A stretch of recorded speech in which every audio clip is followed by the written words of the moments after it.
सूरत अल-अनआम आयत नंबर 33। अऊज़ु बिल्लाहि मिनश्शैतानिर्रजीम।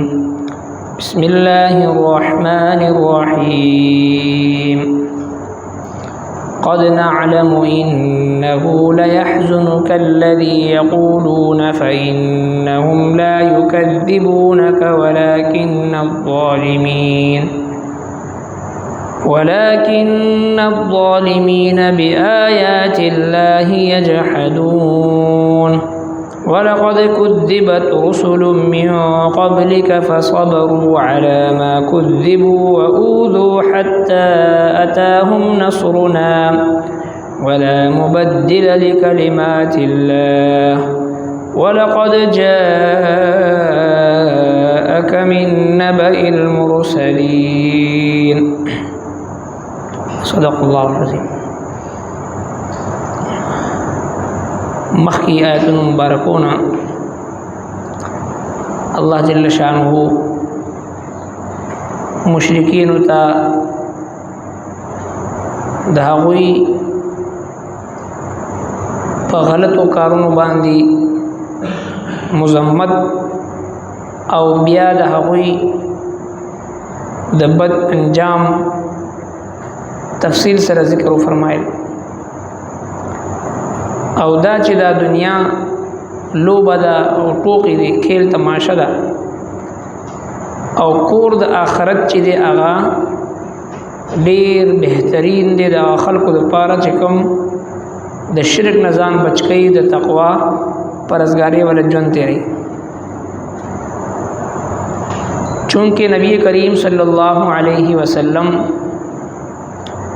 द टोल उम्मत द पारा हरीसुन अलैकुम बिलमुमिनीन रऊफ़ुर रहीम। द टोल उम्मत दर्द द नबी करीम सल्लल्लाहु अलैहि वसल्लम पसीना क्यों और द उम्मत द हर फ़र्द पारा गम और फ़िक्र चिज़मा द उम्मत दा द जहन्नम न बच और दा प शिर्क की प कुफ़र की प निफ़ाक़ की मुब्तला नशी। नो दीदी दर्द और दीदी गम द वजह ना चिकरा द मुशरिकीन तरफना द कुफ़ार तरफना तकज़ीब मख़तराली और दगसी मुखालफत और इनकार मख़तराली। नो नबी करीम सल्लल्लाहु अलैहि वसल्लम पागी बांदी गमजन शो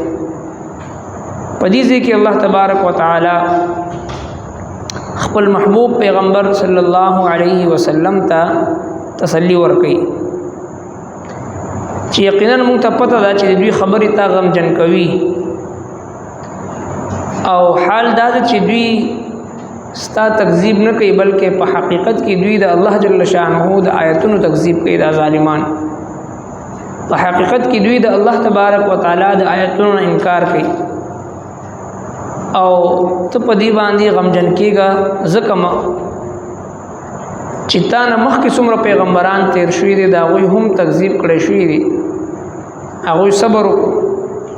चिकम द दुई तकज़ीब शो पागी बांदे सबर उकरो कम तकलीफ़ वर्कले शो दुई ता बदरत वेली शो पागी बांदे सबर उकरो तरदी पूरी च द अल्लाह तबारक व तआला मदद और नुसरत रागी और निश्त दे सो बदलउन की द अल्लाह द इमदाद द कलीमों द अल्लाह द अहकाम और यकीनन ताता मंगा द बाज़ो पैगम्बरान वाक़यात अगर ज़िक्र करे दे। इरशाद फरमाए क़द नअलमु यकीनन मुंग पोही गुमंगा इन्नहु लयहज़ुनुका अल्लज़ी ची यकीनन खामखा खफ़कवी तालरा आ खबरी यक़ूलूना ची दुई वई फ़इन्नहुम ला युकज़्ज़िबूनका बस यकीनन दुई दरोजन न गणी तालरा वलाकिन्न अज़्ज़ालिमीना लेकिन दा ज़ालिमान बिआयातिल्लाहि द आयतुन द अल्लाह ना यजहदून इनकार कवी दुस्ता तकज़ीब न कई बल्कि प हकीकत की द अल्लाह द आयतुन इनकार कई ज़का ची उज़ल अबू जहल रागी और नबी करीम सल्लल्लाहु अलैहि वसल्लम प खिदमत की आरज़ू को ची मंग ता तसबद न हो ज़का चिता सलवी काला موږ سره ژوند تیر کړی ته خو صادق او امینی خو چې کوم قرآن تا باندې نازلیږي موږ هغه نه منو ستا ذات سره زموږ اختلاف نشته نو الله تبارک وتعالی فرمایي فإنهم لا يكذبونك یقینا دوی دروغجن نه ګڼي تعالی را ولکن الظالمین بآیات الله یجحدون لیکن دا ظالمان د الله د آیاتونو انکار کوي او بیا نبی کریم صلی الله علیه وسلم ته تسلی ده ولقد كذبت رسل من قبلك او یقینا دروغجن ویل شوی دي ډیر رسولانو ته مخکستانه ډیر پیغمبرانو ته مخکې هم دروغجن او ساحر او کذاب او مجنون وغیرہ دا ویل شوی دي فصبروا کړو دوی رسولانو علی ما کذبوا په هغه چې دوی ته دروغجن ویل کېدل و اودو او دوی ته بد ویل کېدل حتی اتاهم نصر الله تر دې چې راغی دوی ته مدد زمونږه د نبی کریم صلی الله علیه وسلم تسلی د پاره الله تبارک وتعالى فرمای زما محبوب پیغمبر دا مشرکین چې څومره دوی بدر دوی او چې څومره دوی ستا خلاف سازش کوي تنقید کوي تنقیس کوي تکذیب کوي پاغي باندې غمجن کېږم ځکه چې څومره انبیاء کرام مخکې تیر شوي دي د ټولو سره دغه معاملات شوي دي د ټولو انکار تکذیب او تنقید او تنقیس او د هر څه ور سره شوي دي هغوی صبر ځکه یو ځل یو کافر راغی او نبی کریم صلی الله علیه وسلم ته انتهایی نازیبا او نامناسب الفاظ استعمال کو رسول الله صلی الله علیه وسلم ډیر زیات غمجن شو او ارشاد فرمایل چې رحم الله موسی لقد اوذي باكثر من هذا فصبر الله تبارک وتعالى د موسی علیہ السلام باندې رحم فرمایي چې هغه ته د دین هم زیات بدرت ویل شو خو هغه صبر پیو لہذا نبی کریم صلی الله علیه وسلم صبر فرمایل او ذکر الله تبارک وتعالى فرمایي انا لننصر رسلنا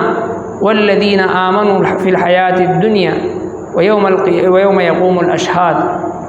الله تبارک وتعالى په خپل ذمہ داری باندې اغشته د پیغمبرانو مدد او نصرت کول او د هغه مؤمنانو مدد او نصرت کول چې کوم په حق باندې وي تر قیامت پورې لہذا نبی کریم صلی الله علیه وسلم د پاره تسلی الفاظ الله تبارک وتعالى او فرمایل چې هغه انبیاء کرام چې کوم تانه مخکې تیر شوي دي د هر نبی تکذیب او تنقیس او تکذیب د هر څه ور سره شوي دي خو هغوی صبر کړی دی ولا مبدل لکلمات الله او نشته هیڅ بدلون کی د کلمو د الله تبارک وتعالى طرف نه چې کم کلمات کم مدد او نصرت پیغمبرانو سره کېږي د هغې د الله جل شانه د کلماتو بدلونکو دا څوک نشته دی ولقد جاءك او یقینا راغلی تا ته من نبأ المرسلین بعض خبرونه د پیغمبرانو بعض خبرونه ځکه چې 1,24,000 کم و بیش انبیاء کرام دي پاغي کې تقریبا 2700 انبیاء کرامو سے اجمالی او سے تفصیلی واقعات هغه قرآن کریم کې ذکر دي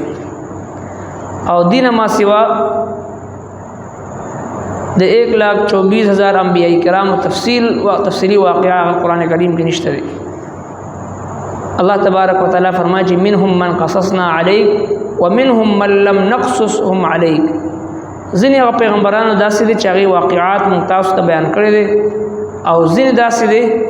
چې د هغې واقعات موږ سره تاسو ته ذکر کړي نه دي لہذا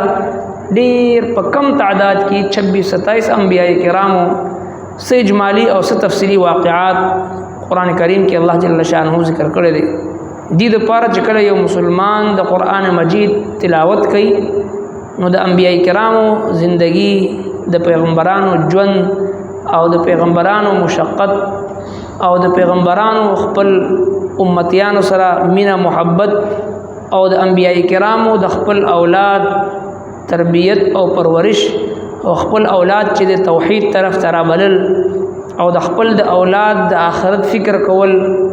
او دغسی د خپل اولاد د مانزه پابندی سرنګ چې ابراهیم علیه السلام ذکر دی رب اجعلني مقيم الصلاة ومن ذريتي. ابراهیم علیہ السلام دعا کوي چې زما رب تمام منځ گزاره کی او زما اولاد هم منځ گزاره کی. ابراهیم علیہ السلام دعا کوي ربنا ليقيموا الصلاة، اے زما رب زما اولاد زما بیبي هاجره او دغه اسماعیل علیہ السلام په دغه مکی معظمه په دې شارز مکه باندې پریدي او ملک شام ته روان دي. دعا دا کې ربنا ليقيموا الصلاة دی منځ گزاره کی. دغه نور انبیاء کرام هم چې دي تفصیل سره الله تبارک وتعالى دا ذکر کړي. ټول پیغمبرانو دا یو متفقه مشنو چې مونږ په خپل باندې هم په توحید باندې کلک اوسو او زموږ اولاد دا منځ گزاره وي، دا موحدین وي، د شرک نه بچ وي، د کفر نه بچ وي، د نفاق نه بچ وي او پاکیزه ښکلي او ښایسته ژوند تیر کړي. چرته هم انبیاء کرامو د خپل اولاد دپاره صرف د دنیا فکر نه دی کړی، بلکې د دنیا فکر رستو کړی دی، اول د آخرت فکر کړی چې زموږ اولاد هغه منځ گزاره شي، هغه نیک صالح شي، هغه فرمانبردار شي. قرآن کریم کې الله تبارک وتعالی د خپلو محبوب او مقبول او صالح بندگانو چې هغوی ته عباد الرحمن وایي، د رب العالمین خصوصي بندگان، د هغوی ذکر دا کړی چې هغوی د الله تبارک وتعالی نه دا سوال کوي ربنا هب لنا، ای زموږ ربه راکړې مونږ ته من ازواجنا و ذریاتنا قرة اعین، زموږ په بیبیانو کې زموږ په اولاد کې د سترګو یخوالي، وجعلنا للمتقین اماما، ای زموږ ربه مونږه د پیشوا د متقیانو د پرهیزګارانو پیشوا جوړ کړي. یعنی زما بیبي او زما اولاد دا نیک او پاک او صالح جوړ کړي چې زه د هغوی پیشوا یم، چې زه د متقیانو پیشوا جوړ شم. نو لہذا د ټولو انبیاء کرامو دا یو متفقه مشن او مقصد و چې زمونږ اولاد دا نیک صالح فرمانبردار شي او د آخرت ژوند د هغوی چې دی هغه ښایسته شي. ولقد جاءک من نبأ المرسلین، او یقینا راغلی تاسو ته بعض خبرونه د پیغمبرانو. الله تبارک وتعالی دې دپاره ذکر کړی چې یو مسلمان د انبیاء کرامو واقعات لولي چې د هغې مطابق خپل او د خپل اولاد او د معاشري اصلاح دپاره هغه فکرمند شي. قد نعلم یقینا پوهیږو انه لیحزنک الذي چې خامخا خفه کوي تعالی هغه خبرې یقولون چې دوی وایي وانهم لا یکذبونک، پس یقینا دوی دروغجن نه ګڼي تا، ولکن الظالمین لیکن دا ظالمان بآیات الله د آیاتونو د الله نه یجحدون انکار کوي. ولقد کذبت او یقینا دروغجن ویل شوي دي رسل من قبلک ډیرو رسولانو ته مخکستانه، فصبروا نو صبر وکړو دوی دی رسولانو علی ما کذبوا په هغې خبرې چې دوی ته دروغجن ویل کېدل، و اوذوا او دوی ته به بد ویل کېدل، حتی اتاهم نصرنا تر دې چې راغی دوی ته مدد زمونږه، ولا مبدل لکلمات الله او نشته هیڅ بدلونکې د کلمو د الله د امداد. ولقد جاءک یقینا راغلی تا ته من نبأ المرسلین بعض خبرونه د پیغمبرانو. صدق الله ربنا تقبل منا إنك أنت السميع العليم وتب علينا إنك أنت التواب الرحيم برحمتك.